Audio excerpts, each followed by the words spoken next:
Assalamualaikum warahmatullahi wabarakatuh. Bismillahirrahmanirrahim. Alhamdulillahi rabbil alamin. Wassalatu wassalamu ala asyrafil anbiya'i wal mursalin. Sayyidina Muhammad wa ala alihi wa sahbihi ajma'in. Subhanaka la ilma lana illa ma 'allamtana innaka antal alimul hakim. Wala haula wala quwata illa billahil aliyil azim. Terlebih dahulu mari sama-sama kita membaca Kitab Al-Fatihah. أعوذ بالله من الشيطان الرجيم بسم الله الرحمن الرحيم الحمد لله رب العالمين الرحمن الرحيم مالك يوم الدين إياك نعبد وإياك نستعين اهدنا الصراط المستقيم صراط الذين أنعمت عليهم غير المغضوب عليهم ولا الضالين.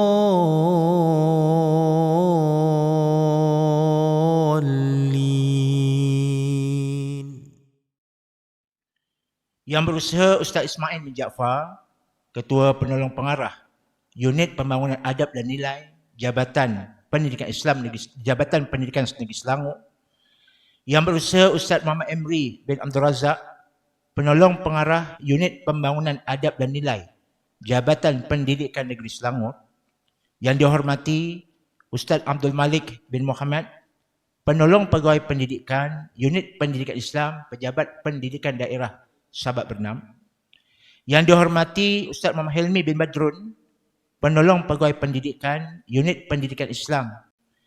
Yang dihormati Ustaz Syahrul Munir bin Makmur, Tuan Nazir Masjid An-Naim, Kampung Batu 37 Darat Sabak Bernam. Pemimpin masyarakat, tuan-tuan guru, puan-puan guru, alim ulama, seterusnya hadirin dan hadirat yang dirahmati Allah Subhanahu wa taala.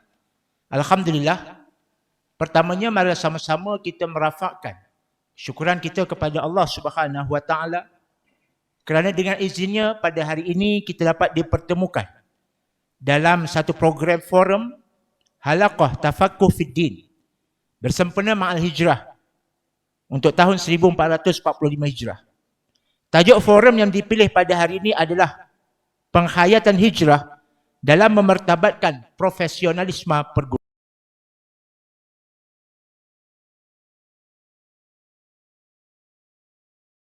Sama kita memulakan majlis ini dengan mendengar bacaan ayat Al-Quran yang saya sendiri akan bacakan daripada surah Al-Anfal ayat yang ke-72 hingga 75.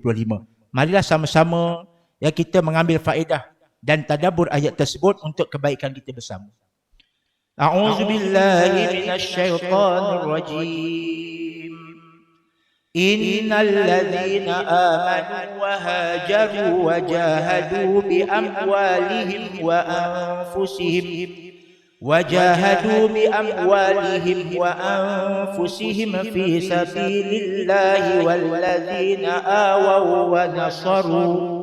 والذين آووا ونصروا أولئك بعضهم أولياء بعض والذين آمنوا ولم يهاجروا ما لكم من ولايتهم من شيء حتى يهاجروا وإن استنصروكم في الدين فعليكم النصر إلا على قوم بينكم وبينهم ميثاق والله بما تعملون بصير والذين كفروا بعضهم أولياء بعض إلا تفعلوه تكن فتنة في الأرض وفساد كبير والذين آمنوا وهاجروا وجاهدوا في سبيل الله والذين آووا ونصروا أولئك هم المؤمنون حقا لهم مغفرة ورزق كريم والذين آمنوا من بعد وهاجروا وجاهدوا معكم فأولئك منكم وأولو الأرحام بعضهم أولى ببعض في كتاب الله إن الله بكل شيء عليم صدق الله العظيم. Alhamdulillah, tuan-tuan, puan-puan, muslimin dan muslimat, kita telah mendengar tadi beberapa ayat daripada surah Al-Anfal yang berkaitan dengan tajuk forum kita pada hari ini. Jadi tuan-tuan, puan-puan sekalian, kita mulakan dengan pusingan yang pertama. Saya menjemput kepada Al-Fadhil Ustaz Jaafar bin Abdul Rahman untuk memberikan sedikit penerangan dan apakah yang boleh kita ambil daripada ayat yang dikebacakan tadi. Dipersilakan Ustaz.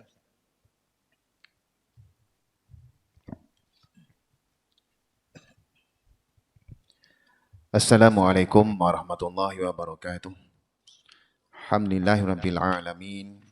Wassalatu wassalamu ala asyrafil anbiya wal mursalin wa ala alihi wa sahbihi ajma'in. Rabbi shrah li sadri wa yassir li amri wahlul 'uqdatam min lisani yafqahu qawli.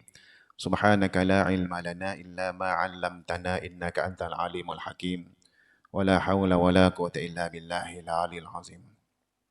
Terima kasih kepada sahabat moderator Ustaz Muhammad Fauzan, yang dihormati Ustaz Ismail bin Jaafar, Ketua Penolong Pengarah Unit Pembangunan Adab dan Nilai Jabatan Pendidikan Negeri Selangor, yang berusaha bersama Mak Emri bin Abdul Razak, Penolong Pengarah Unit Pembangunan Adab dan Nilai Jabatan Pendidikan Negeri Selangor, yang dihormati Ustaz Abdul Malik bin Muhammad, Penolong Pengarah Pendidikan Unit Pendidikan Islam PPD Sabak Benam, yang dihormati Ustaz Muhammad Hilmi bin Badrun, Penolong Pengarah Pendidikan Unit Pendidikan Islam PPD Sabak Benam, yang dihormati Ustaz Syahrul Munir bin Makmur, Nazir Masjid An-Naim Batu 37 Darat, seluruh jawatan kuasa Masjid An-Naim Batu 37, guru-guru pendidikan Islam dan bahasa Arab daerah Sabak Benam, serta muslimin muslimat pada hadirin yang dikasihi sekalian.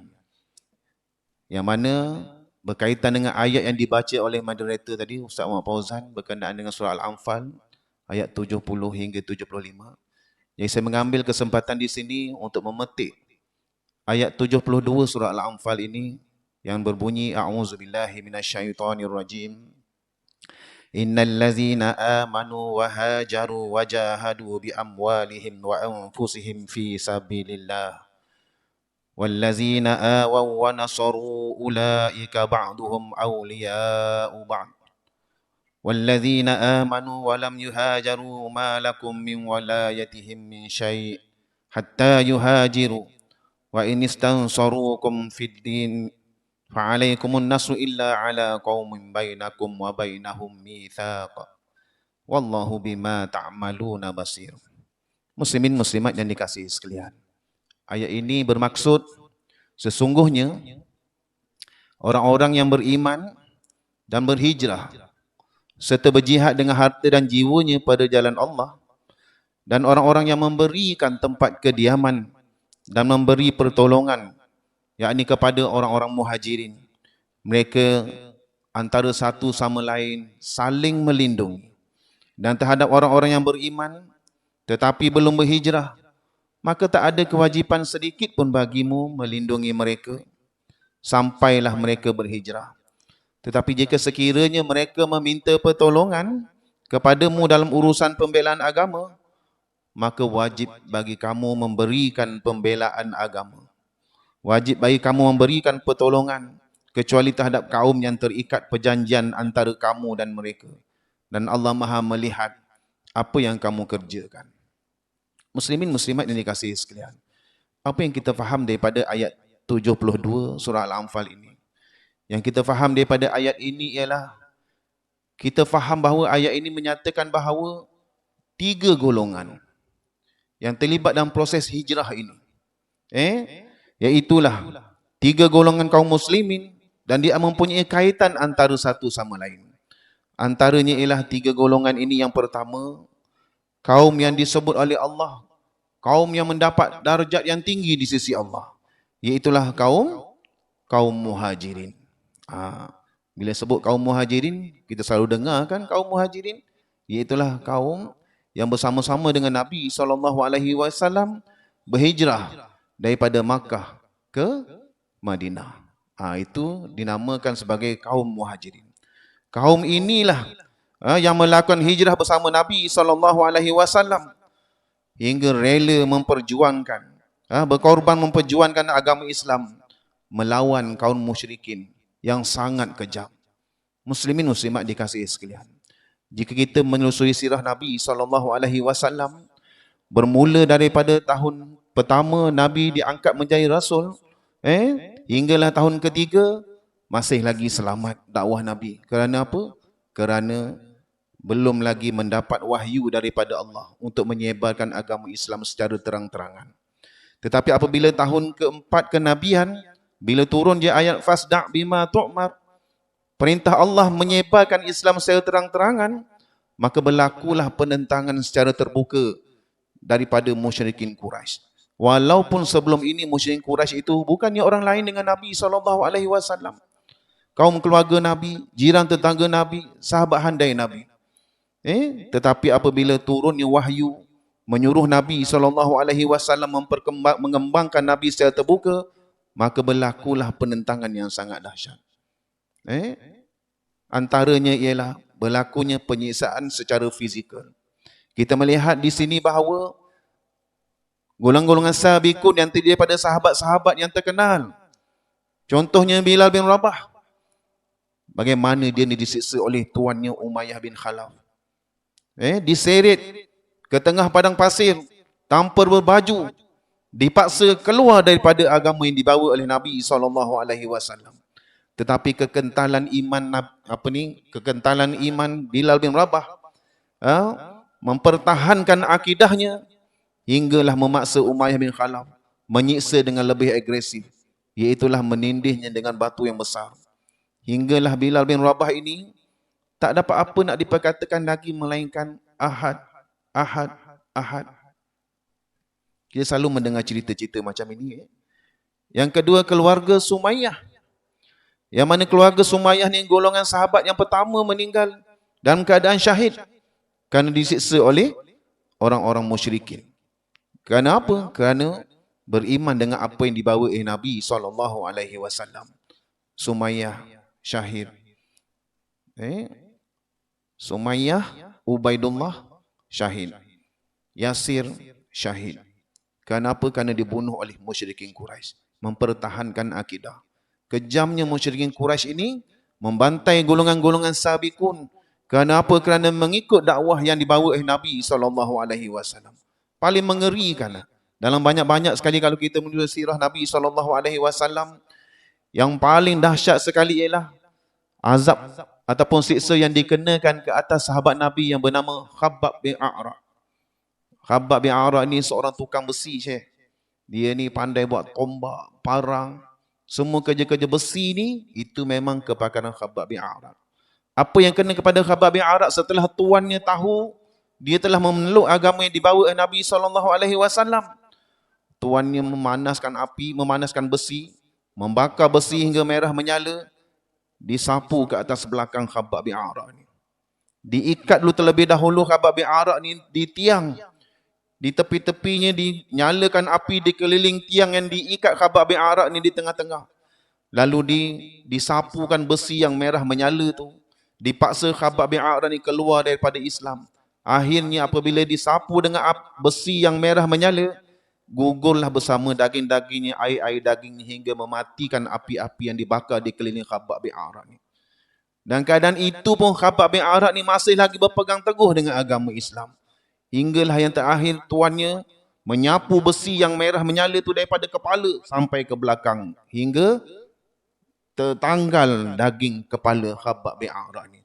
Begitulah kita kata golongan-golongan sahabat sabiqun al-awwalun mempertahankan akidah mereka kerana apa? Kerana nak mempertahankan akidah yang dibawa oleh Nabi SAW. Hingga mereka ni berkorban, sanggup berkorban bukan sahaja harta tapi nyawa mereka. Itu golongan yang pertama. Kaum musyrikin tak segan-segan untuk melakukan kekerasan dan penganiayaan kepada kaum muhajirin. Namun kita melihat semua kekerasan dan kekejaman yang mereka terima, memang kita nampak tak mampu untuk menggoyahkan keimanan para sahabat golongan sabiqun al-awwalun. Bahkan mereka ni semakin mantap keimanannya. Sebab tu kita katakan pada awal Islam ini Allah Ta'ala memang menguji golongan-golongan sahabat ini untuk memantapkan keimanan. Kalau kita dalam surah Al-Ankabut ayat 1 Allah Ta'ala berfirman, ahasiban nasi an yutraku an yaqulu amanna wa hum la yuftanun.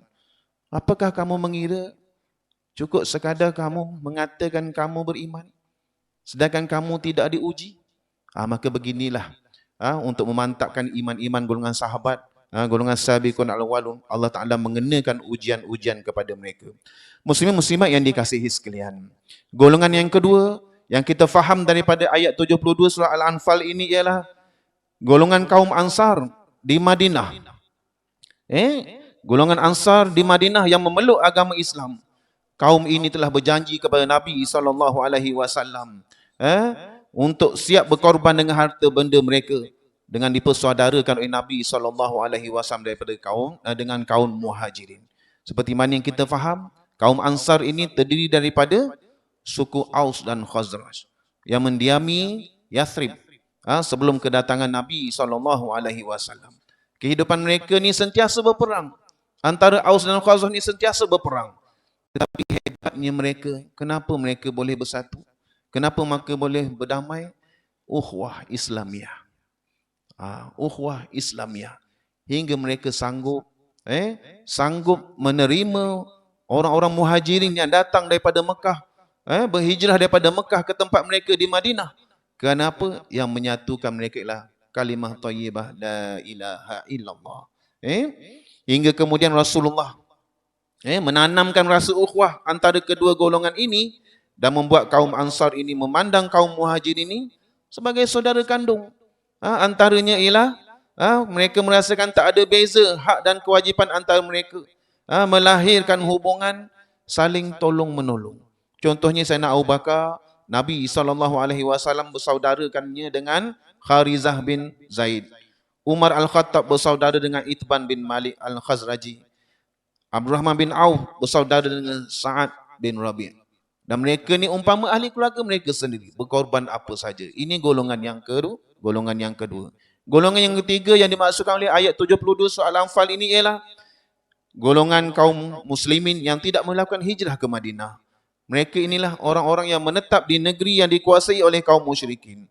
Menurut ahli tafsir, kaum ini tak dapat disamakan dengan kelebihan yang ada pada kaum Muhajirin dan kaum Ansar, hinggalah mereka ni turut sama berhijrah ke Madinah.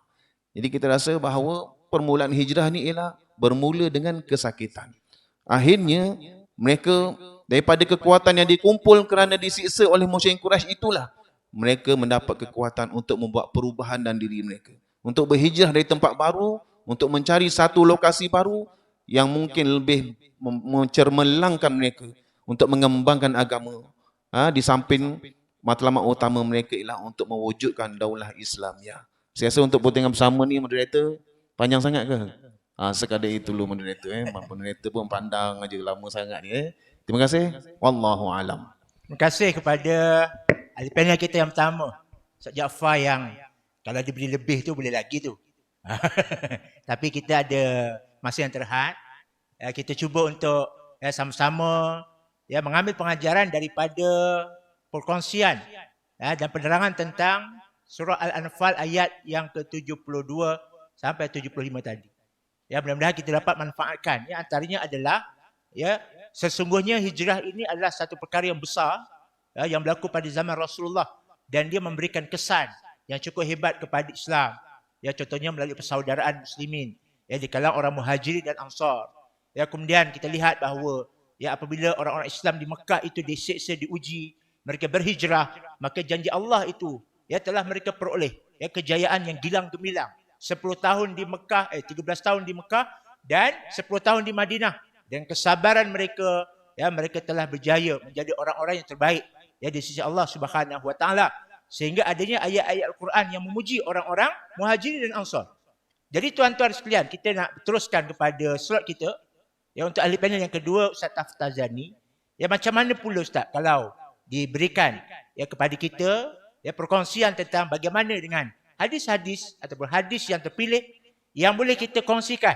Ya, Tuan Ustaz Taftazani kongsikan kepada para hadirin hadirat ya sebagai tambahan kepada ya tajuk ataupun apa yang kita boleh manfaatkan daripada hijrah ya dalam forum kita pada hari ini. Dipersilakan Ustaz.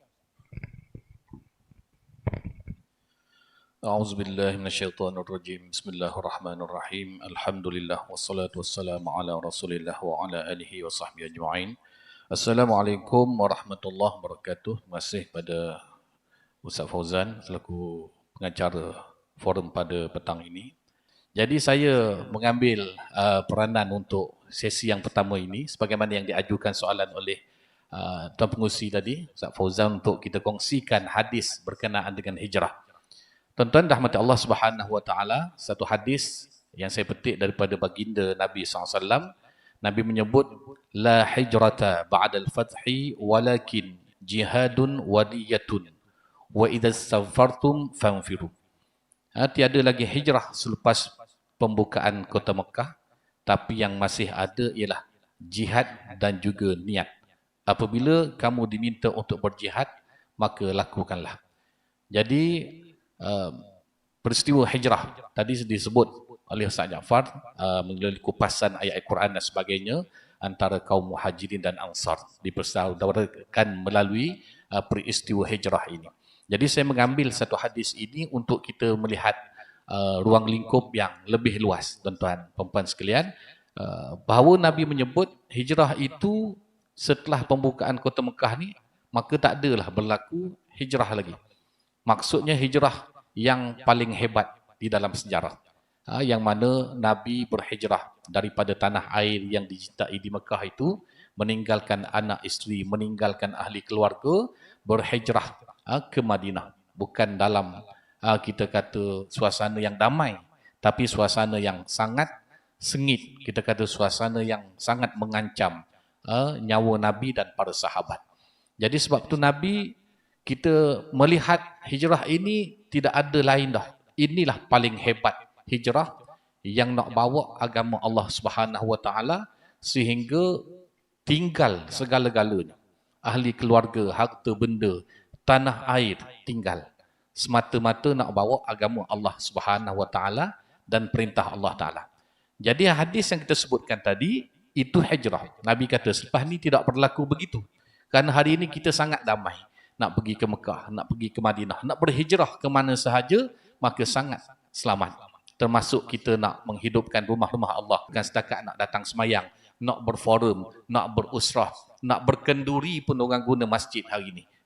Jadi tak ada masalah, kerana masjid sangat tempat-tempat yang sangat mulia dan sangat damai untuk kita melakukan sebarang aktiviti. Ini rentetan daripada sejarah hijrah yang begitu hebat. Dan Nabi sebut, tapi yang masih ada selepas pada ini, kewafatan Nabi SAW, yang ada Nabi kata hijrah dalam bentuk jihad dan juga niat. Yang ini akan berterusan sampai kiamat. Jihad kita, tuan-tuan, bermacam. Kalau kita nak berperang, kita di Malaysia ni mungkin tidak dalam konteks tersebut. Nak berperang, nak angkat senjata, dan sebagainya. Tapi tidak sebagaimana di Palestin, di Iraq, di Syria dan sebagainya, mereka mengangkat senjata. Jadi kita berjihad melawan hawa nafsu. Di bumi bertuah ini, kita ni bumi yang kita kata sangat indah, sangat bertuah. Kalau makan durian pun tak payah nak tanam, tak apa, campak belakang rumah naik sendiri. Jadi mudahnya, suburnya bumi kita. Bumi Arab yang kering kontang, nak tanam, tuan-tuan, kalau kita pergi ke negara Arab, tempat contohnya di bumi Mesir dulu, saya melihat bagaimana orang siram. Setiap hari dia kena siram rumput. Rumput pun kena siram nak suruh hidup tuan-tuan. Tempat kita, rumput tak payah cerita, macam-macam jenis ada. Dah, sampai signboard pun tak nampak. Dah, tinggi sangat dia punya, suburnya dia. Ke ada orang bagi baja tuan-tuan. Kok adalah guru pendidikan Islam ke guru bahasa Arab pergi baja kan rumput tak ada. Dah, tapi nak cerita kesuburan tanah tersebut campak apa pun jadi belaka. Tapi kita nak sebut di sinilah bahawa jihad kita melawan hawa nafsu akan berlaku setiap hari, setiap masa. Lebih-lebih lagi kita sebagai seorang pendidik, yang mana Allah menguji kita dengan bermacam cara. Nak jihad juga, para guru, tuan-tuan, puan-puan dirahmati Allah Subhanahu Wa Taala, nak berjihad juga kita ni. Hari-hari kena berjihad, bukan nak lawan anak murid, nak nasihatkan mereka dengan macam-macam. Itu juga dalam bentuk jihad. Dan Nabi kata, wa niyah dan juga bentuk niat. Jihad itu asal maknanya berpindah daripada satu tempat, hijrah. Hijrah berpindah daripada satu tempat ke tempat yang lain.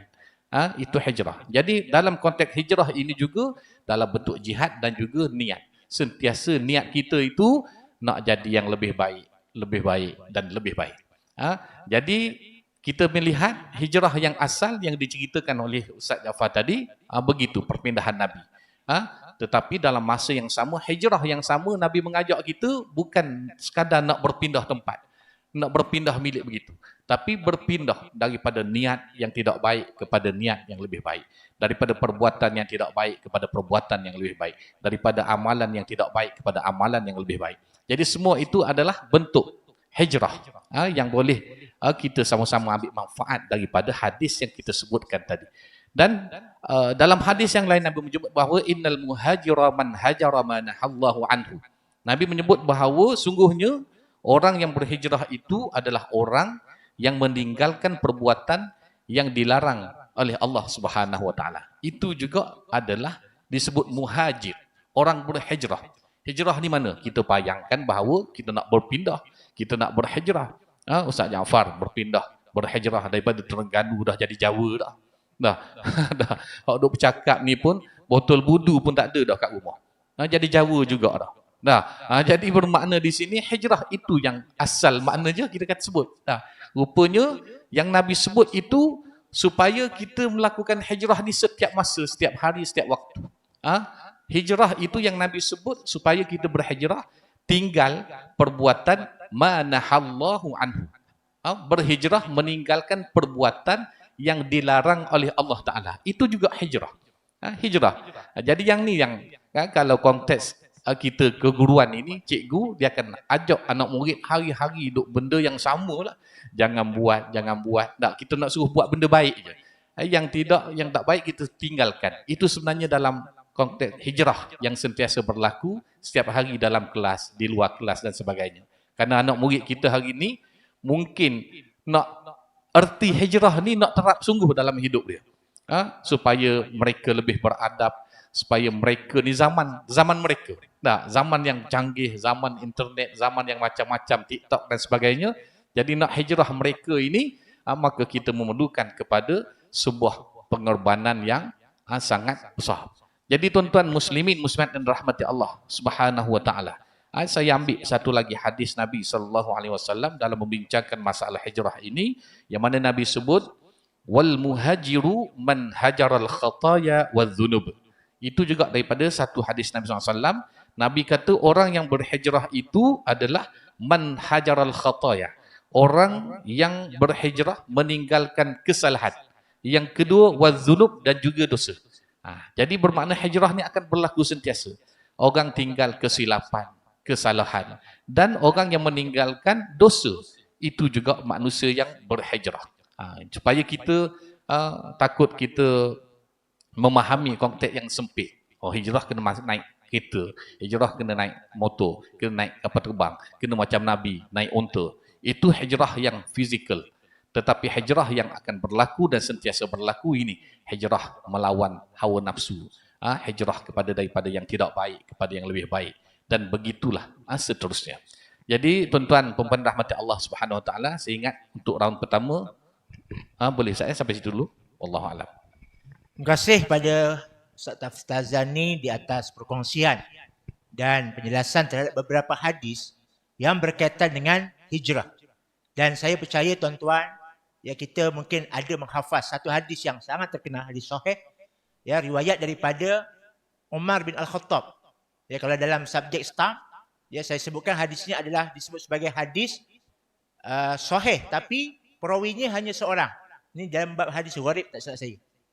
Tapi dia sahih sebab hanya Sayyidina Umar saja yang meriwayatkan hadis ni. Hadis ini berbunyi innamal a'malu binniyat wa innama likulli imri'in ma nawa. Faman kana hijratuhu ila Allah wa rasulih fa hijratuhu ila Allah wa rasulih.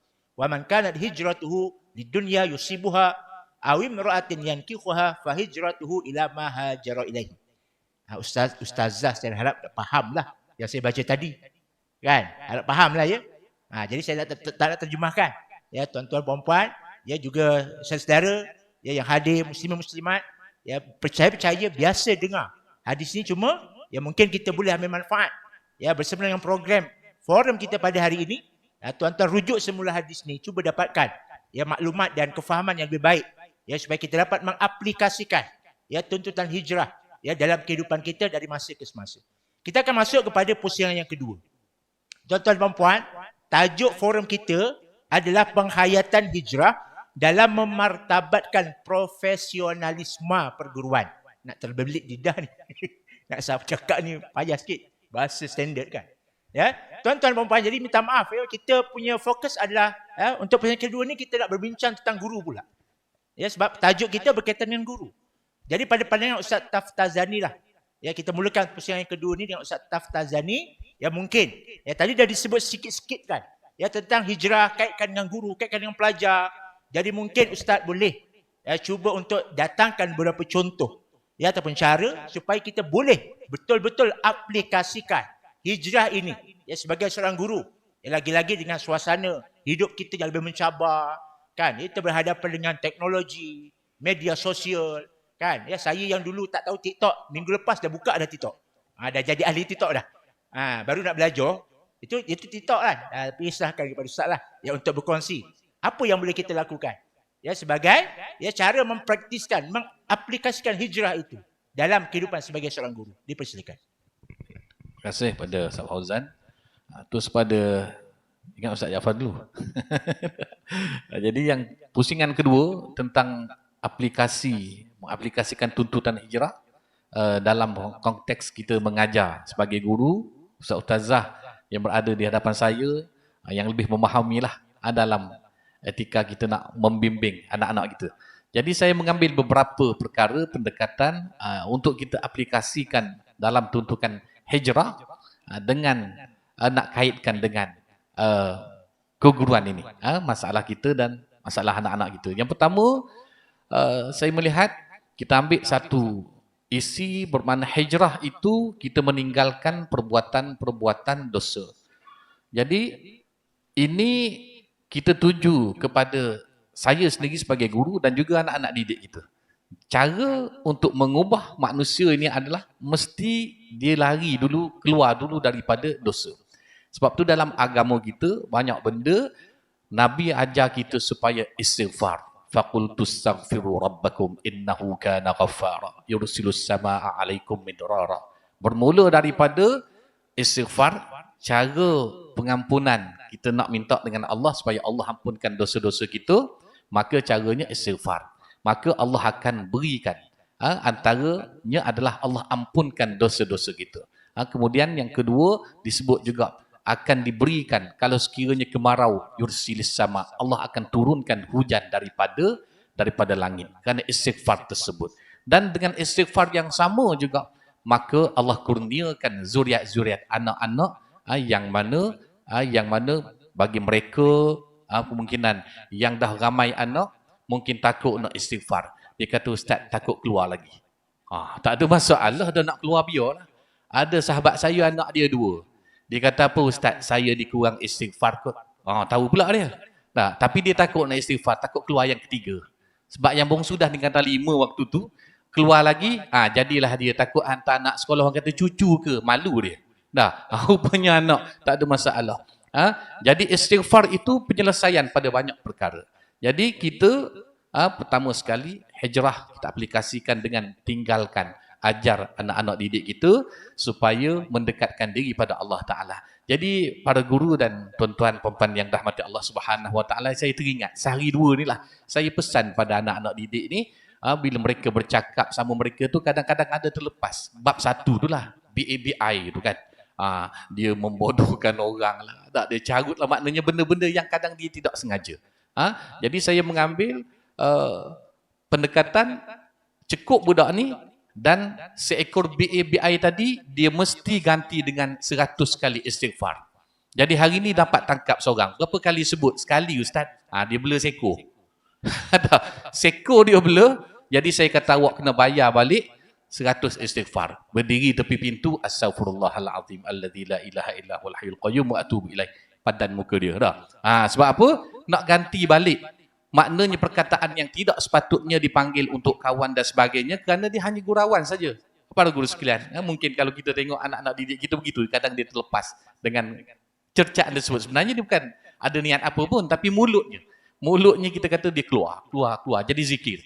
Diganti balik dengan istighfar supaya dia lebih cermat. Lepas ni kalau aku tak tahu lagi, habislah. Kalau bela 2 ekor 200 istighfar, 5 kali 5 ekor 500 istighfar. Kayalah dia hari tu dah. Kena istighfar, guna tasbih, subhanallah, astagfirullahalazim semua sekali dah.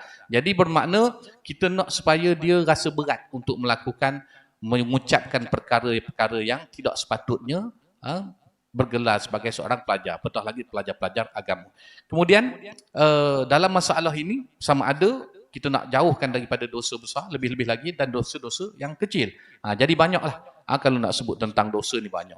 Supaya tidak tinggal sembahyang, supaya tidak tinggal puasa, supaya jaga bahasa, supaya bersopan dan sebagainya. Juga tidak terlibat dengan masalah-masalah lain. Mungkin kalau kita kata, Ustaz, cikgu dah ada masalah, dia tak terlibat dengan riba, dia tak terlibat dengan rasuah. Kerana cikgu di sekolah mana ada rasuah, siapa nak suap kita? Cikgu ambil markah penuh.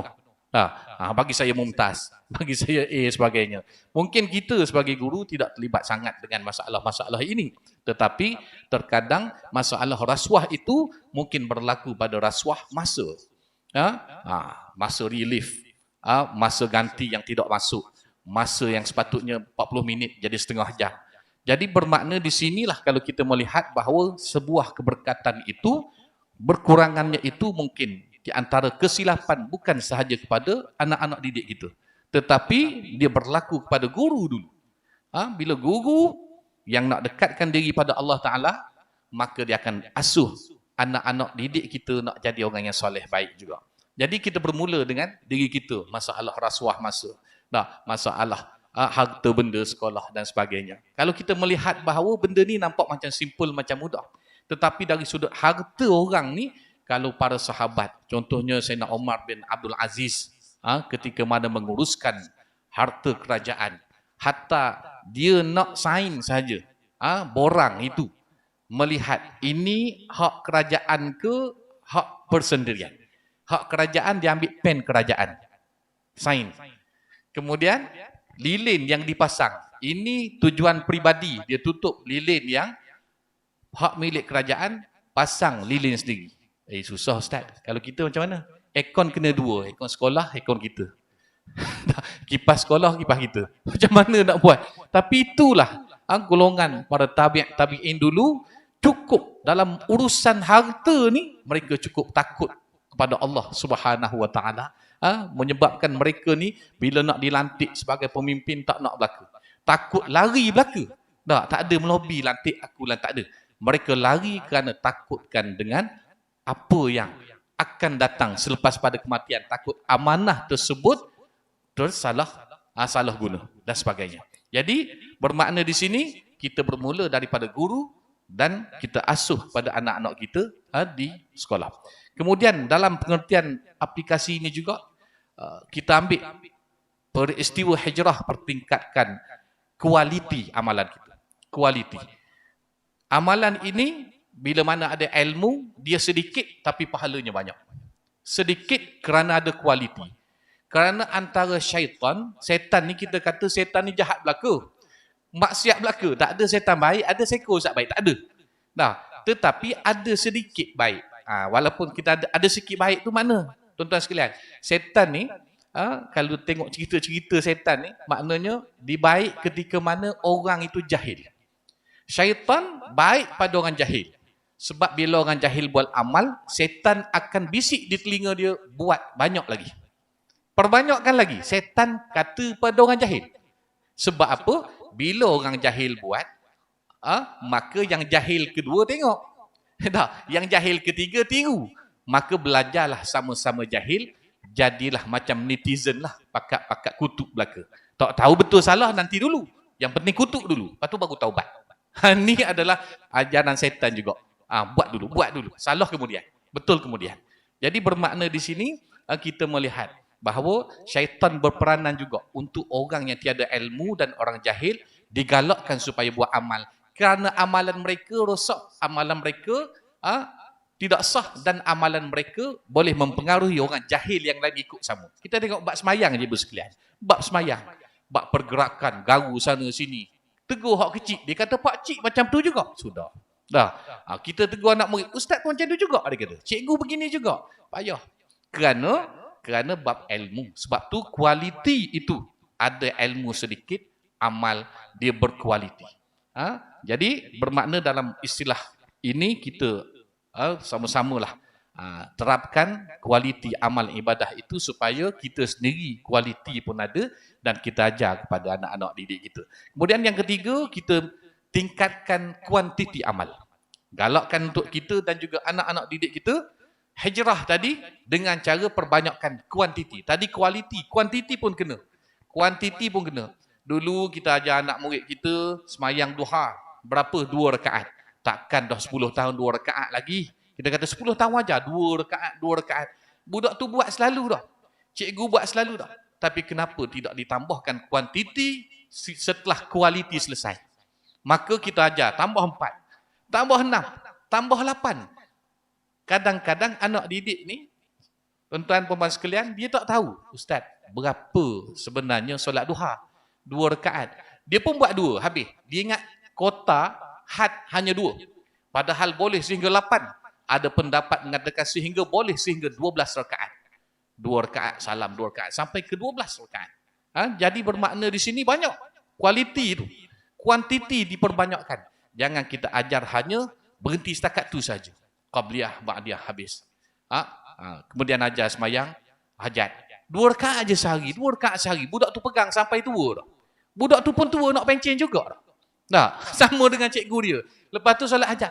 Cikgu ajar dulu, mesti buat sekali sehari. Bila mesti buat sekali sehari, dia pun ajar anak didik, dia pun gitu juga. Kenapa kita tidak ajar sebanyak-banyaknya? Ketika mana kita berhajat, maka Allah nak dengar doa-doa kita. Ud'uni astajib lakum. Allah Ta'ala ini, dia suka dengar doa kita. Dia suka dengar rintihan kita. Padahal dia boleh bagi je, kita tak minta Allah boleh bagi. Tapi kenapa Allah nak kita minta berkali-kali? Ini hijrah, tuan-tuan, puan-puan sekalian. Hijrahnya adalah perbanyakkan kuantiti dalam amalan. Ustaz habis belum? Boleh lagi? Sikit lagi. Sikit lagi. 12 minit. 12 minit. 12 saat. Okey, sikit lagi. Kemudian, dalam itu juga kita sama-sama terapkan untuk kita latih sifat sabar. Kerana hijrah ini besarnya nilai kerana dia ada sabar. Nabi bersabar dengan segala kerenah musuh. Pergi ke Masjid Abu Bakar pada waktu siang hari yang sangat panas. Abu Bakar tengok, kenapa Rasulullah datang pada waktu siang yang sangat terik, yang sangat panas ini. Maka disangka ini mesti ada satu tujuan yang besar.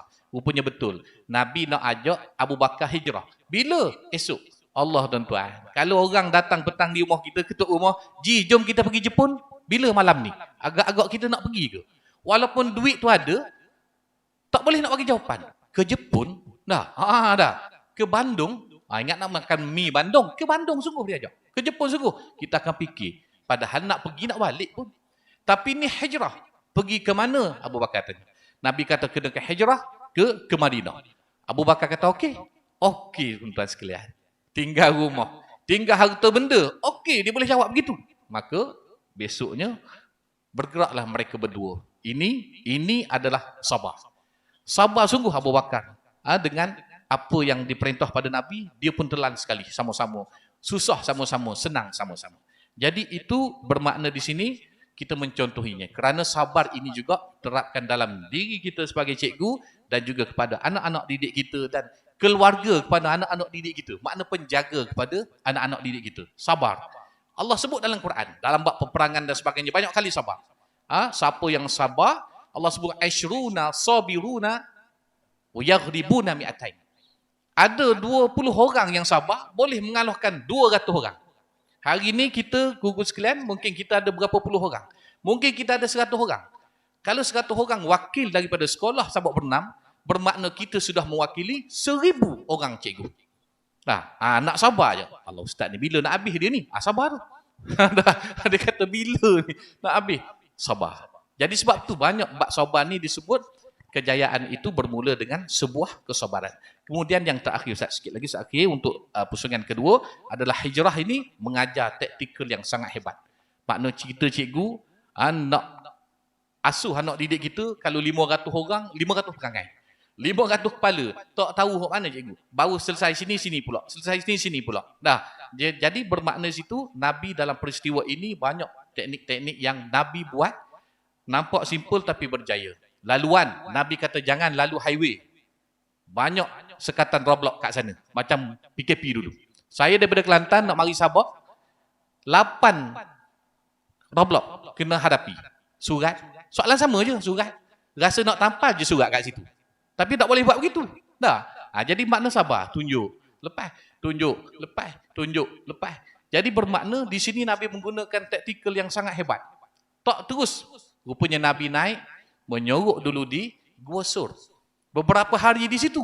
Musuh dah sampai setengah dah. Nak sampai Madinah dah musuh cari. Nabi tak pergi pun lagi. Duduk di Mekah dia lagi. Hebatnya perancangan Nabi, orang tengah pening. Dia relax kat situ. Allahu Rabbi. Jadi nak ceritanya, perancangan yang hebat akan membuahkan hasil yang lumayan. Hasil yang sangat hebat. Jadi setakat itu. Untuk raun kedua, Wallahu'alam. Terima kasih Ustaz Taftazani di atas perkongsian berkenaan dengan tips yang saya percaya kita boleh laksanakan. Tip-tip tersebut. Catat ke tidak? Biasa kita suruh cikgu suruh anak murid catat, kita tak catat juga rupanya. Tak apalah, kita sama-sama merakam dan mengingat. Poin yang disebutkan tadi, yang saya ingat yang terakhir tadilah, kena banyak bersabar dengan anak murid. Jadi tuan-tuan dan puan, dah disebutkan tadi, antara perkara yang perlu kita lakukan adalah hendaklah kita menjadi contoh. Bagi saya, guru perlu menjadi contoh yang terbaik kepada anak muridnya. Contohnya apa? Menepati masa. Satu perkara yang kita kena laksanakan. Guru perlu apa tuan-tuan sekalian? Membuktikan bahawa dia boleh memberikan, mengajar dengan kaedah-kaedah moden yang terbaru, macam contohnya pendidikan abad ke-21 kan. Itu saranan daripada Kementerian Pendidikan Malaysia supaya kita mengupgradekan cara kita mengajar.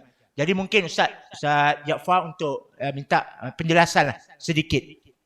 Bagaimanakah dengan saranan-saranan daripada kementerian menggalakkan kepada kita supaya menguasai teknologi, tapi kita nak selitkan supaya ada unsur hijrah daripada satu keadaan yang sebelum ni kita mungkin talk and chop, betul aku ni bahasa Inggeris, minta maaf lah, sebutannya macam itulah.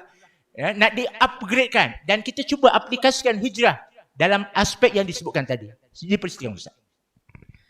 Terima kasih kepada Ustaz Fauzan Naim. Bismillahirrahmanirrahim. Muslim-muslimat yang dikasihi sekalian. Mungkin di hadapan saya ni bukan semuanya guru Abang Ma'ruf, cikgu bukan cikgu. Bersara dia cikgu. Tapi sebenarnya kita semua ni adalah guru. Sebab madrasah yang pertama anak-anak ialah rumah. Dan guru yang pertama bagi anak-anak ialah ibu bapa. So tak salahlah kalau hari ini tema Ma'al Hijrah kita pada hari ini ialah meningkat profesionalisme perguruan. Jangan kita rasa alamak aku datang, semua ni cikgu semua ni, alamak aku tak cikgu ni, boleh ke dengar ni Sebenarnya ilmu daripada yang kita kupas pada hari inilah memang sangat related dengan kita. Sebab kita ada anak-anak. Dan hari ini kita tak boleh hanya sekadar menghadapkan guru di sekolah sahaja. Kita mesti mengembeling tenaga. Cikgu buat kerja cikgu di sekolah. Kita sebagai ibu bapa buat kerja kita guru di rumah. Tapi namun begitu dunia dah berubah. Dan kita melihat kalau kita dulu zaman kecil-kecil dulu, betul lah kata Ustaz Fauzan, yang mengajar kita dulu Cok tok. Tu orang Terengganu sebut, cakap orang Terengganu cakap Jawa. Cok tok. Kapur cakap. Itu je. Tapi zaman sekarang cuba buat macam tu. Saya jadi guru kaunseling 2001. Kata-kata macam mana guru kaunseling boleh bergelar ustaz ni? Saya mula kerjaya saya 1994 sebagai guru pendidikan Islam. Lalu saya menyambung belajar dalam bidang kaunseling. Mulai 2001 saya menjadi guru kaunseling. Tapi kita kata bila seorang guru agama masuk ke bidang kaunseling, dia sangat menjadi keperluan lah bahawa dalam kaunseling ni perlu, dalam Islam ni perlu diaplikasikan ilmu-ilmu kaunseling. Sebab kaunseling itu adalah sebahagian daripada agama. Sebab ad-dinun nasihah. Tertegaknya agama ni atas nasihat. Jadi para hadirin yang dikasihi sekalian, sebenarnya pihak Kementerian Pendidikan Malaysia ni dia melihat bagaimana perilaku anak-anak. Zaman kita dulu patuh pada cikgu. Sebab tu kalau pun guru kita mengajar cok entok tak ada masalah. Kita dengar. Cuba kita main. Kita pusing kepala sikit je. Sampailah pemadam papan hitam kat muka kita. Betul tak? Tak boleh gerak langsung. Tapi hari ini marahlah macam mana, kepit rotan. Murid kita tak ikut. Sebab itulah diperkenalkan PAK 21 ataupun pengajaran abad yang ke-21 ataupun TS25, program transformasi 25, program transformasi sekolah abad yang ke-25 begitu. Jadi kita melihat bagaimana kaedah-kaedah PAK 21 ni. Satu kaedah PAK 21 ni mestilah pengajaran itu berpusatkan kepada murid. Maknanya cikgu ni mengajar sikit je, murid yang banyak beraktiviti. Begitu sebab murid sekarang dia banyak, orang kata dalam kaunseling dia panggil ramai murid yang kinestetik ataupun auditori. Murid-murid ni dia ada 3 gaya belajar dalam kaunseling auditori, kinestetik, visual. Murid visual tak ada masalah. Murid visual ni adalah murid kategori yang paling power. Dia hanya nak pandang. Tapi murid yang berkategori auditori, dia hanya nak dengar, dia tak akan pandang. Dia boleh mendengar guru mengajar sambil dia buat kerja lain. Ini memang cikgu cukup marah ni. Kalau murid auditori ni dia akan kategorikan murid dia ni nakal. Anak-anak pun sama. Anak-anak kita ni kan kita nasihat dia buat tak tahu je. Padahal dia dengar. Tetapi kategori dia lah kategori auditori. Dia dengar. Dia akan buat perubahan. Murid kinestetik ataupun anak-anak kinestetik pula, anak-anak yang tak boleh duduk diam. Kejap jalan sini, kejap jalan sini, kejap melunjur, kejap meniarap, kejap melentang, kejap mengiring. Kinestetik. Allah Ta'ala bagi perbezaan individu yang kita kena faham. Sebab tu kajian yang mendalam, memperkenalkan kaedah-kaedah pembelajaran seperti PAK 21 ni, pengajaran abad ke-21 ni, berpusatkan pelajar. Suruh cikgu-cikgu buat pembelajaran aktif, pembelajaran kendiri, murid teroka sendiri ataupun inquiry penemuan, ataupun saling hormat menghormati, pelajar bertanggungjawab sendiri terhadap pelajaran mereka, penilaian berasaskan kepada pencapaian dan pembelajaran kolaboratif. Peranan guru ialah sebagai facilitator, bukan sekadar pengajar. Berat kan? Berat. Apa relatednya PAK 21 dengan TS25 ni? Apa yang kita nak relatedkan dengan tajuk hijrah kita pada hari ini? Sebenarnya kalau kita tengok tajuk hijrah ni, kalau tengok dalam Al-Quran lah, semua ayat Al-Quran ni kalau bab hijrah bunyi ni.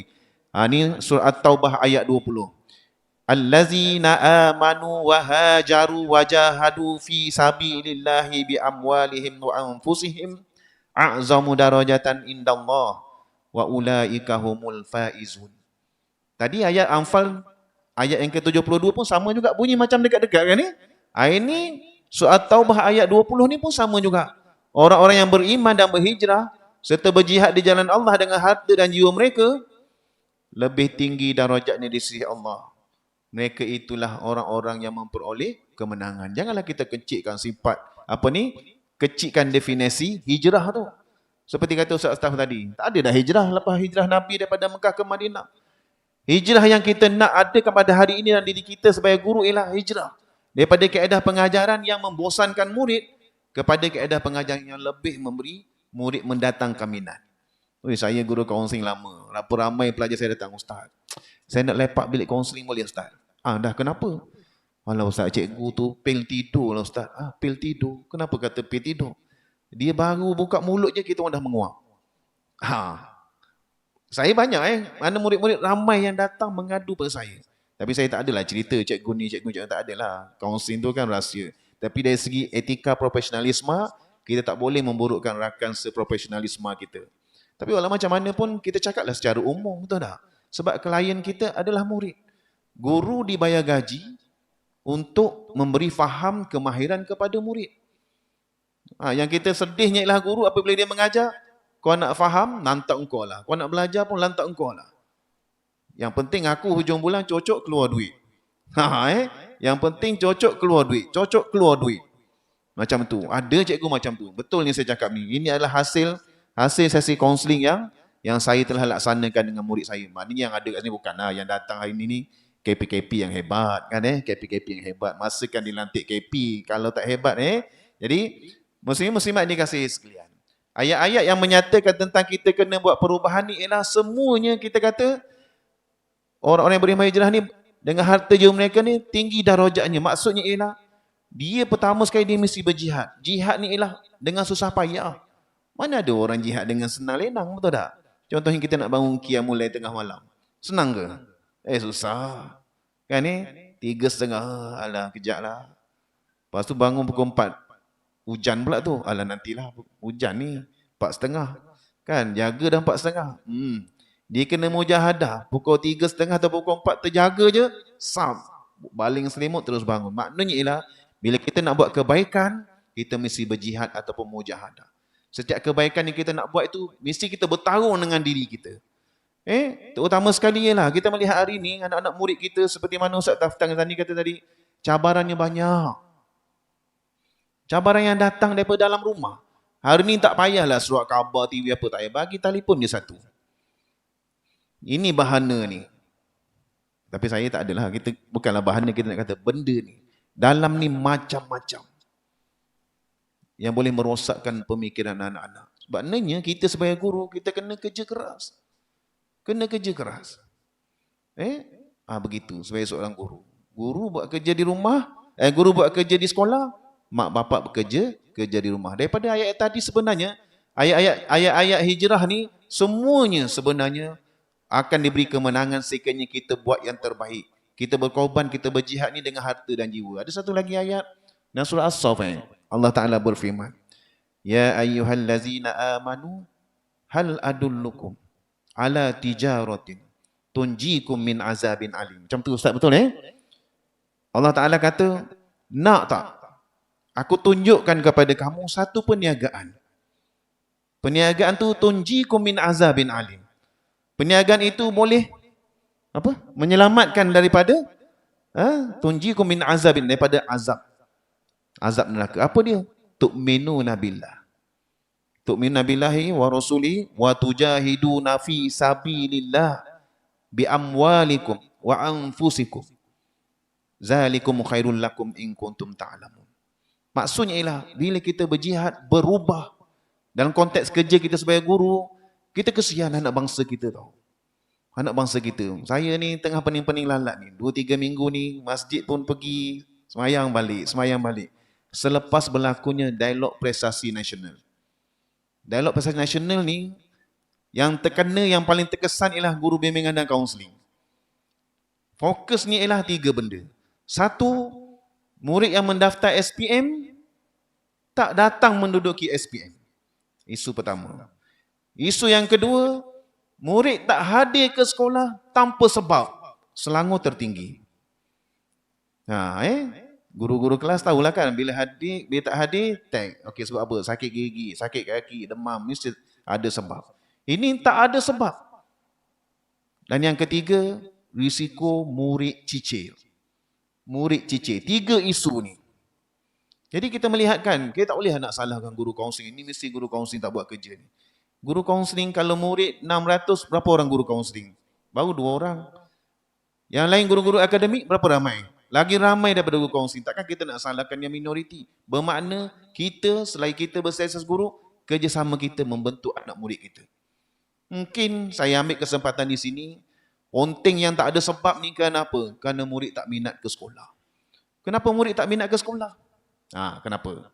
Itu yang kita kata tadi tu. Datang pun tak dapat apa ustaz. Datang kena marah. Datang kena marah. Datang cikgu mengajar, tak faham pun.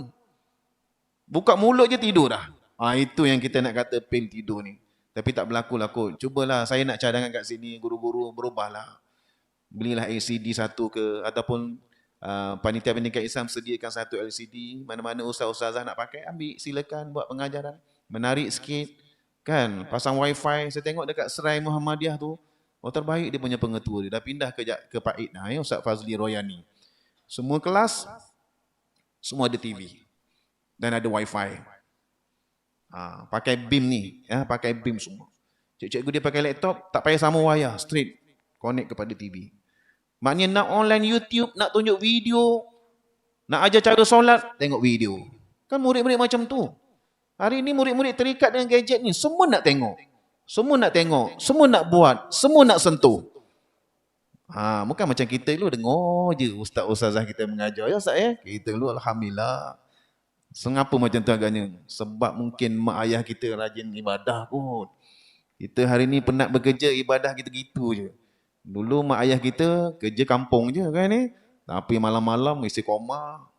Mulai doa tak tinggal untuk anak-anak. Betul kita hari ni tak tahulah. Mungkin tak lah, aku bukan kat depan ni, orang yang luar-luar sana lah doa kurang untuk anak-anak. Jadi anak-anak belajar pun tak fokus. Kan kita hari ni kalau dah dalam parenting dah jarang lah kita dengar. Kalau anak-anak tidur, pergi dekat ubun anak-anak, tiup apa-apa yang patutlah. Lau anzalna hazal Quran ke tiup kat kepala anak. Ada kita buat tak sekarang ni? Ada tak? Ada kita buat tak? Nampak. Dah tak ada yang buat. Nak pergi sekolah ke, anak-anak pergi sekolah, buka songkok dia, tiup ala nasrah kat ubun-ubun. Ada tak? Tak ada. Anak-anak yang baru lahir, daripada hari pertama lahir, kita baca Yasin, daripada hari pertama sampai hari 40, baca Yasin, tiup dekat ubun-ubun dia. Ada tak kita buat? Tak ada. Sebab tu anak-anak hari ni, cikgu kena kerja lebih. Mak ayah kena kerja lebih. Jadi begitulah hasil daripada tajuk perbincangan hijrah kita pada hari ini. Dia perlukan kepada mujahadah ataupun pengorbanan kita sebagai guru ataupun orang dewasa untuk mendidik anak-anak bangsa seagama kita. Kita kena bersungguh-sungguh tuan-tuan. Kesian dekat anak-anak kita yang bakal lahir, bakal tumbuh ni. Bakal tumbuh. Mudah-mudahan dengan mujahadah kita, dengan kesungguhan kita mendidik anak bangsa kita, mudah-mudahan anak bangsa kita terbaik. Ustaz Fauzan, terima kasih. Saya tunggu peluangnya Ustaz. Ustaz kata berhenti, saya samalah. Ustaz tak berhenti, saya diam ni. Tuan-tuan, puan-puan, muslimin dan muslimat yang dirahmati Allah Subhanahu Wa Taala. Jadi itulah yang kita boleh kongsikan berkenaan dengan kenapa semua pihak tentang bidang pendidikan, sekolah tidak sepatutnya serahkan bulat-bulat kepada guru untuk mengasuh dan membimbing. Jadi semua pihak, pihak keluarga, ibu bapa pun perlu ambil tahu, bertanya macam mana perkembangan anak-anak. Ada sekolah-sekolah yang membuat pendekatan seperti jemput ibu bapa datang untuk bersama berbincang. Itu antara perkara yang dilakukan dengan tujuan supaya dapat menaikkan lagi potensi anak-anak. Jadi kalau tuan-tuan puan-puan ada program sebegitu, diharapkan dapat hadir untuk memberikan sokongan, dan sesungguhnya kejayaan anak-anak kita dalam aspek pendidikan ini adalah dengan kerjasama daripada semua pihak. Pihak guru mungkin usahakan dari sudut peningkatan penggunaan teknologi. Sebab zaman sekarang memang tidak boleh tidak, kita kena pastikan anak-anak kita dapat menguasai teknologi. Tapi pada masa yang sama, kawalan itu juga perlu. Kita perlu mengawal anak-anak kita supaya tidak keterlaluan dan berlebihan. Semalam saya terbaca pagi tadi dalam motivasi IKIM, disebut apa tuan Sian, sangat bahaya kalau dibiarkan anak-anak kita pegang gadget lebih daripada 6 jam. Sangat bahaya. Lagi-lagi yang kecil-kecil lah. Tapi kalau yang dah dewasa, dah terlibat dalam IPT dan sebagainya, mungkin ada pendekatan yang lebih baik. Maka macam mana kita, termasuk guru-guru jugalah, sebab guru-guru pun ada anak kan. Macam mana kita nak menjaga supaya anak-anak kita ni terselamat dengan segala ujian yang dihadapi sekarang. Kita menggunakan pendekatan-pendekatan mengajar moden. Tapi pada masa yang sama, kita kena perlihat anak-anak kita, pelajar-pelajar kita selamat daripada fitnah, selamat daripada apa yang terdapat dalam gadget yang sebahagiannya boleh mendatangkan kerosakan kepada kita semua. Jadi kita akan terus kepada pusingan yang ketiga. Persoalan yang ketiga, forum kita pada hari ini, saya mungkin memberi peluang lah. Saya ingin memberi peluang kepada ahli panel berdua untuk membuat penggulungan dan juga mungkin memberikan tip-tip ataupun perkongsian kepada kita semua yang hadir pada hari ini berkenaan dengan penghayatan hijrah dalam memartabatkan profesionalisme perguruan. Saya mulakan dengan Ustaz Taftazani, boleh ikut. Silakan Ustaz.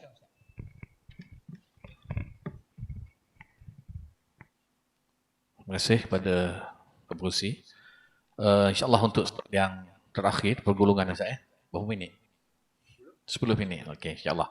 Jadi, tuan-tuan, puan-puan, muslim-muslimat dirahmati Allah Subhanahu Wa Taala, untuk penggulungan tajuk kita hijrah sangat baik. Pada petang ini insyaAllah kita akan saya akan bagi beberapa lah penggulungan sebagai pengakhiran kepada sesi untuk saya pada petang ini. Yang pertama, dalam peristiwa ini, bila nak masuk bulan Muharram, kita akan sinonim akan sambut hijrah awal tahun Islam. Jadi di sini sama-sama kita tengok pada yang pertama, sama-sama kita pandangan untuk sama-sama kita bermuhasabah dan perbaharui niat dengan azam, niat dan juga matlamat kehidupan, biar kita sama-sama jelas. Samalah kita guru dan juga anak-anak didik kita supaya mereka lebih faham hala tuju kita bukan sahaja mengajar anak-anak ini untuk besok bila masuk universiti ada ijazah, keluar gaji besar. Itu hari ini. Mesti kaitkan dengan gaji besar dan sebagainya. Mungkin kita akan ubah, bukan di situ matlamat sebenar kita. Matlamat sebenarnya kita adalah ilmu. Bila ilmu ada, insya-Allah rezeki akan bergolek sendiri. Rezeki akan datang mencari orang yang berilmu. Dah banyak begitu. Kita tidak kaitkan dengan masalah pekerjaan mereka akan datang dan sebagainya, kerana dengan ilmu selamat, dunia akhirat selamat. Di situ ada ilmu, di situ ada agama. Maka insya-Allah anak-anak kita akan selamat dunia dan akhirat. Kemudian dalam peristiwa ini juga berlaku strategi dan juga perancangan yang sangat kemas dan tersusun yang baginda Nabi SAW lakukan bersama sahabat kesayangannya Sayyidina Abu Bakar As-Siddiq. Jadi bermakna di sini dalam kehidupan kita sama-sama kita merancang dengan cara yang terbaik. Dan juga mencari penyelesaian kepada sesuatu masalah. Setiap masalah mesti ada penyelesaian. Tidak ada masalah yang Allah beri tak ada selesai, tak ada. Jadi mesti ada penyelesaian. Saya terbaca status Facebook puan apa tah dia menulis tu, kan? Dia tandakan pada Nabi ada satu perkara yang Nabi SAW tidak selesai sehingga akhir hayatnya, itu masalah keadilan kepada isteri-isteri. Dia boleh buat status begitu hari ini. Maknanya Nabi pun tak selesai juga masalah poligami ini, nak berkasih sayang, nak bagi kasih sayang. Ini satu tuduhan yang sangat hebat, tamparan kepada kita orang-orang cikgu-cikgu, ustaz-ustazah ni. Macam mana orang boleh buat status begini? Maknanya Nabi ni ada lemah juga bagi dia. Dia ingat Nabi ni macam jiran dia juga. Siapa-siapa je boleh kita tegur direct. Ini tidak ada adab dan sopan dengan baginda Nabi SAW. Tidak berlaku masalah itu. Keadilan itu Nabi adil pada semua isteri-isterinya. Walaupun ada peristiwa yang kita dengar itu masalah itu. Bila mana tidak ada ilmu, orang yang jahil juga nak bercakap tentang agama. Jadi di sinilah kita nak muhasabah. Kita nak selesaikan isu-isu ini supaya Islam ini dilihat damai dengan peristiwa hijrah ini. Kemudian para hadirin rahmat Allah Subhanahu Wa Taala, kita terapkan juga sifat sabar dan juga tawakal. Yakinnya bila kita buat kerja Allah Taala, maka Allah tolong. Itu saja. Kita buat kerja Allah Taala, maka Allah tolong. Kadang-kadang hari ini macam-macam kerana anak-anak didik kita. Saya ambil satu kisah saja. Ini pendek, nak last. Ada satu anak murid saya pernah, tapi bukan sekarang. Tuan-tuan jangan pergi cari sekarang. Sekolah mana Ustaz ni? Bukan sekarang, lama dah. Budak ni kahwin dah. Jadi dia ni mungkin nak tarik perhatian. Hari-hari cikgu disiplin panggil dia. Akhir sekali dia pergi ke tandas ni. Tuan-tuan sekalian, ada satu tong biru yang tinggi tu, besar tak? Jadi orang isi air kat situ. Kalau air tandas tak ada, ambil air kat situ. Dia tuang air tu, satu banjir habis tandas tu. Sampai keluar air. Orang kata banjir kat mana ni? Rupanya air tu dia terbalikkan. Tong tadi tuan-tuan, dia tak habis cerita kat situ. Itu pun kita kata dah terror dah. Strategi dia tu. Tak, pening cikgu nak selesai. Dia angkat tong biru ni, letak atas tandas antara dinding tu, dia letak kat atas. Kawan yang masuk terkejut, ada bumbung baru. Ada 2 bumbung. Kat atas bumbung, kat sini ada tong tu. Jadi kita nak ceritanya, idea mereka ni kadang kreatif. Tersangat kreatif. Sampai pening orang. Cikgu cari-cari. Akhir sekali kawan dia kata, ada orang ni buat Ustaz. Ada. Maka saya pun carilah. Besok datang sekolah, sebut nama dia depan perhimpunan. Tak datang. Lusa, tak datang juga. Dia tak datang beberapa hari sebab cikgu duk cari dia. Akhir sekali hari keberapa tu saya saja sebut. Ustaz, budak tu datang. Kawan-kawan dia cakap. Datang dah. Kontraktor dah dibakal kot. Dia kreatif lah. Jadi, saya pun panggil ke depan. Oh, datang pula hari ni panggil ke depan. Muka dia pucat, tuan-tuan, pucat. Sebab depan ramai budak-budak ni semua tengok dia. Saya kata hari ni kita sama-samakan doa orang ni. Nakal sangat ni. Kita doa sama-sama. Pucat muka dia, tuan-tuan sekalian. Sudah mampus aku dah. Mati aku trik ni. Kena doa dengan ustaz, anak-anak murid lain, kawan-kawan doakan macam mana. Maka saya kata kita doakan dia supaya jadi anak soleh. Oh, dia pun terkejut tengok. Ingat nak kena pelempang. Rupanya doa jadi anak soleh. Kawan-kawan dia termasuk pelajar perempuan. Amin. Amin belaka. Mungkin makwa dia ada kat situ. Diaminkan doa tersebut. Dia pun tak tahu muka dia, tuan-tuan. Saya nak cerita pun susah. Tak tahu nak menangis ke, nak sedih ke, nak menangis ke, tak tahu. Mana muka tu macam kerang busuk lagi, dia kata tak tahu macam mana nak buat. Sebab mungkin dia tak sangka bahawa kawan-kawan dia akan aminkan. Dan cikgu juga akan mendoakan yang baik walaupun perangai dia macam tu. Jadi alhamdulillah, maknanya kita kadang-kadang luar kesabaran kita itu, kadang-kadang kita nak pelempang saja, tak hidup kita. Kalau cikgu lah nak pelempang je kerja kita. Tetapi melihat dari satu sudut, budak ni perjalanan dia masih jauh. Hijrah dia dalam bidang ilmu masih jauh. Akhir sekali tuan-tuan, saya rasa cikgu-cikgu dan juga ibu bapa yang ada kalangan kita, tuan-tuan semua, kita melihat pernah, kalau cikgu mesti dia akan pernah melihat anak murid ni dulu dekat sekolah setan dipanggil. Tapi bila keluar, anak ini yang ada PhD, profesor dan sebagainya. Makna kita melihat perjalanan itu, sekolah bukan pengakhiran, tetapi mereka akan panjang lagi masa dia.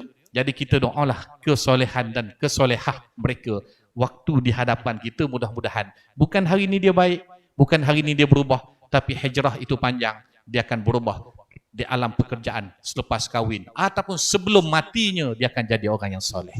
Jadi tuan-tuan, muslimin yang dirahmati Allah Subhanahu Taala, yang terakhir saya nak sebut bahawa dalam hijrah ini Nabi mempunyai sokongan dari pelbagai pihak, terutama sokongan daripada sahabat yang paling rapat, iaitu Sayyidina Abu Bakar As-Siddiq. Di sinilah bermakna untuk saya, ruang untuk saya tutup pada petang ini, sebenarnya dalam hidup kita ini kita memerlukan sokongan yang sangat hebat. Sebagai seorang guru, mesti kita ada kawan yang menyokong kita. Tindakan kamu ni betul, kita teruskan dan sebagainya. Dan juga ibu bapa. Kalau PIBG ke siapa ada ataupun yang akan menonton nanti, mesti kita sama-sama dengan cikgu. Cikgu tak akan marah kepada anak yang tidak bersalah. Takkan cikgu tiba-tiba membuat tindakan. Jadi hari ini dia tidak selari. Kerana mak ayah mesti betulkan anak. Cikgu dia kata asyik salahkan anak je. Ini masalah. Cuba duduk berbincang, kita cari penyelesaian sebagaimana Nabi beratnya Allah uji Rasulullah dan para sahabat, tapi diselesaikan satu persatu. Apatah kita, isu kita ni sangat remeh dan kecil nak banding dengan peristiwa hijrah Nabi SAW. Jadi insya-Allah sama-sama tuan-tuan, kita doakan mudah-mudahan yang menjadi guru, terutama ustaz, ustazah dan kita semua, Ustaz Jaafar sebut tadi sebagai guru kita semua ini, mudah-mudahan Allah kurniakan kita status jutawan di akhirat kelak. Kerana Nabi sebut, ilmu ini bila kita ajar, maka kafa'iluhu, Nabi kata pahala dia macam kita sendiri buat. Kalau ilmu yang diajar, orang lain buat, tapi macam kita yang buat, bermakna siapa paling kaya di akhirat? Cikgu paling kaya. Sebab dia banyak nasihat anak murid dia. Walaupun dia tak buat. Contoh. Kita buat jugalah. Jadi Nabi kata orang yang memesan kepada kebaikan maka pahalanya kafa'ilhu macam kita sendiri yang buat. Jadi kita jangan lupa perbanyakkanlah bermuhasabah dan memesan perkara baik. Tak kira ada hasil ke tidak, itu bukan masalah. Tetapi kita nak perkiraan di sisi Allah Ta'ala, kita berada, kita kata di landasan yang sebenar. Wallahu alam. Setakat itu. Wassalamualaikum warahmatullahi. Waalaikumsalam warahmatullahi wabarakatuh. Tuan-tuan puan-puan, kan kita dah mendengar tadi bagaimana Ustaz Taftazani menyentuh tentang peranan dan tanggungjawab kita. Ya, untuk sama-sama membina anak-anak, pelajar-pelajar, ya, dan cuba kita mewujudkan dalam diri ya perasaan sabar. Kita yakin ya anak-anak kita ni ada potensi masing-masing. Dan saya tertarik dengan kata-kata Ketua Pengarah Pelajaran Malaysia sebut tentang konsep ABC. Mungkin Ustaz nanti boleh sentuh jugalah. Anak baik cerdik, kan? Anak baik lagi cerdik. Bermakna ini satu garapan atau satu perkara besar yang cuba diterapkan ya, bahawa anak-anak kita ni ya ada peluang untuk menjadi orang yang terbaik. Cuma macam mana dari sudut peranan kita lah ya, tuan-tuan guru, puan-puan guru, macam mana kita memanfaatkan ilmu yang kita ada supaya dapat lahirkan anak-anak yang hebat. Ibu bapa di rumah ya, macam mana kita nak bersama-sama dengan guru supaya dapat melahirkan anak-anak yang hebat. Ya, sebab apa? Ya, sebab ya kita adalah ya orang-orang yang bertanggungjawab untuk melahirkan generasi-generasi yang akan menjaga agama, ya menjaga bangsa kita, menjaga negara kita, dan semua itu bermula daripada sekarang.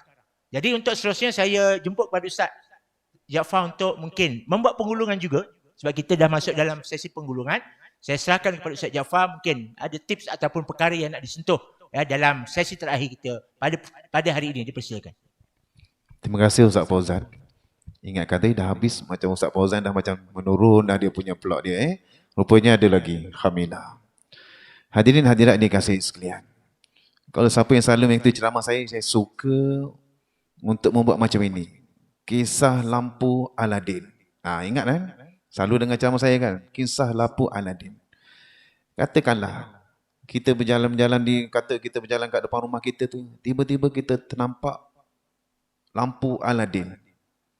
Kita teringatkan kita zaman kita kanak-kanak lo kan, lampu Aladin ni bila gosok-gosok keluar somebody keluar jin, betul Katakanlah tuan-tuan yang ada kat depan saya ni, tengah-tengah nyapu halaman rumah, tiba-tiba terselit dekat tepi pokok puding tu satu lampu Aladin. Tiba-tiba tuan-tuan pun gosoklah. Gosok. Ting keluar saya. Keluar saya Lalu saya pun kata, Ustaz Alham, contoh Ustaz Alham lah yang jumpa. Ustaz Alham, saya bagi satu permintaan Ustaz Alham. Ustaz Alham mintalah apa saja. Ustaz Alham nak apa? Saya pasti apa agaknya tuan-tuan minta. Minta apa? Kahwin lagi? Minta rumah besar, kereta baru? Kan? Takkanlah kita semua dah berusia kan? Mestilah kita minta satu. Itulah kita minta syurga Allah.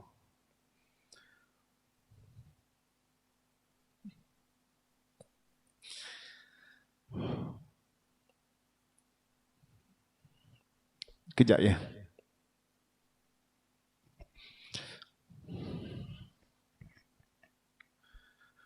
Hadirin hadirat dikasihi sekalian. Berapa kali kita jumpa hijrah dalam hidup kita? Ini tahun ni 1444 hijrah. Kali keberapa kita jumpa hijrah? Dan kali keberapa kita dengar cerita-cerita tentang hijrah Nabi? Dan sejauh mana kita ambil iktibar dan ibrah daripada peristiwa hijrah Nabi ini? Saya tanya tuan-tuan. Sebab tu kita kata matlamat hidup kita, gosok lampu Aladin, syurga yang kita minta. Adakah semudah itu? Adakah semudah itu? Syurga, katakanlah syurga isteri terletak pada keredaan suami. Mudah kita kata, kalau suami redha, syurga. Semudah itu ke? Oi, jangan tuan. Masak masin sikit kena marah. Kan? Tidur tak kemas sebab tidur kena marah. Kan Syurga anak-anak di bawah tapak kaki ibu. Senang kita kata, macam-macam cabaran. Tuan-tuan muslimin yang dikasihi sekalian, kita tengok ayat-ayat hijrah Al-Quran ini berakhir dengan ulaika humul faizun. Banyak-banyak ayat hijrah ni di akhirnya ulaika humul faizun. Siapa-siapa yang berhijrah, berjihad dengan harta dan nyawa, mereka inilah golongan-golongan yang berjaya. Muslim-muslim hadiah-hadiah dikasihi sekalian. Sebenarnya memang macam itu. Kita tengok falsafah-falsafah orang berjaya ni ialah struggle to success. Bersusah payah untuk kejayaan. Maknanya kejayaan tu datang selepas susah payah. Begitulah peristiwa hijrah Nabi SAW. 13 tahun di Mekah. 13 tahun di Mekah. Macam-macam cerita. Tahun ke-8 hijrah contohnya. Yang kita jangan-jangan dengar itulah peristiwa pemulauan. Peristiwa pemulauan. Bani Al-Muttalib dan Bani Hashim dihalau daripada kota Mekah. Dihalau ke Syib Abu Talib. Tak boleh bermuamalah. Kahwin tak boleh, jual beli tak boleh. Bertegur siapa tak boleh. Pada ketika itu yang merana ialah orang-orang tua dan kanak-kanak. Keputusan bekalan makanan. 3 tahun tuan. 3 tahun. Menderita ialah golongan-golongan orang tua dan kanak-kanak. Bagaimana kita tahu kesusahan? Sa'ad bin Abi Waqqas pernah bercerita. Kata Sa'ad bin Abi Waqqas bercerita kepada para sahabat, kau nak tahu tak susahnya masa pemulauan. Pada suatu malam kata Sa'ad bin Abi Waqqas, aku keluar daripada Syib Abu Talib. Aku meraba, aku tengok di kejauhan sana tu ada sekeping kulit unta kering. Kau ambil, kau rendam dalam air, tahan 3 hari. Macam kita buat sama tahun lah tu ya. Ambil, tahan 3 hari. Aku makan, 3 hari tahan. Kata Sa'ad bin Abi Waqqas, di satu ketika yang lain, aku lapar. Keluar dalam kegelapan meraba-raba dan kerana tak ada tenaga, tiba-tiba tangan aku tersentuh satu benda yang basah-basah, lembab-lembab. Dik kerana lapar, aku ambil, masuk dalam mulut.